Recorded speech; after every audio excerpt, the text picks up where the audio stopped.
పదాల జంటను కనీస వర్ణ పదయుగ్మం అని పిలుస్తాం. పదం యొక్క అర్థాన్ని మార్పు చెందించడంలో భాగంగా ఒక వర్ణాన్ని మాత్రమే మార్పు చెందిస్తే పదం యొక్క అర్థంలో మార్పులు ఏర్పడితే దానిని ఏకవర్ణ భేదము అంటాం. ఒక పదం యొక్క అర్థాన్ని మార్పు చెందించడానికి రెండు వర్ణాలను మార్పు చెందిస్తే దాన్ని ద్వివర్ణ భేదకము అంటాం.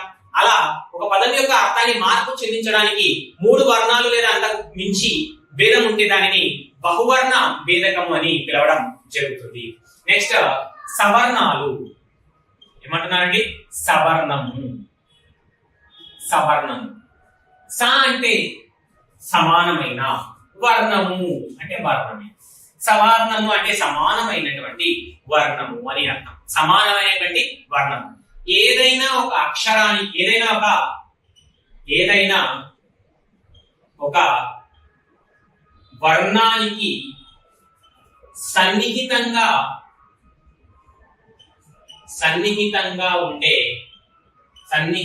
ఉండే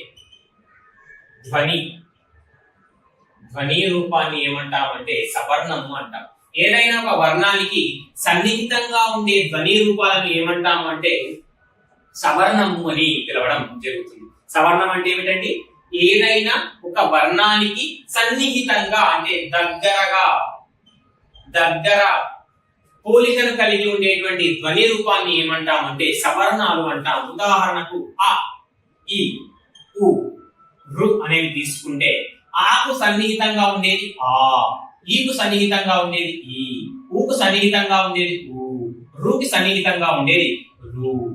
కాబట్టి ఈ మొదట బాక్స్ లో ఉన్నటువంటి వర్ణ అక్షరాలకు అచ్చులకు సవర్ణ అచ్చులు ఏవి అంటే ఆ, ఈ, ఊ, రు అని చెప్తాం. అదే రెండవ బాక్స్ లో ఉన్నటువంటి అచ్చులకు సవర్ణ అచ్చులు ఏవి అంటే ఆ, ఈ, ఉ, రు అంటాం. అంటే ఆకు సవర్ణము ఆ, ఆకు సవర్ణము ఆ, ఈకు సవర్ణము ఈ, ఈకు సవర్ణము ఈ, ఊకు సవర్ణము ఊ, ఊకు సవర్ణము ఊ. ఈ విధంగా ఏదైనా ఒక వర్ణానికి సన్నిహితంగా ఉండేటువంటి ధ్వని రూపాన్ని ఏమంటాము అంటే సవర్ణము అని చెప్తాం. సవర్ణానికి రెండవ నిర్వచనం చూస్తే మొదటి నిర్వచనం ప్రకారము ఇది, రెండవ నిర్వచనం ప్రకారము అర్థభేదక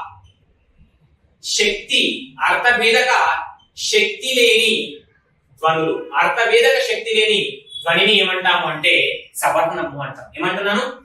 పదము యొక్క అర్థములో మార్పు చెందించడానికి వీలు లేనటువంటి వర్ణ సముదాయం. అర్థభేదక శక్తి అర్థాన్ని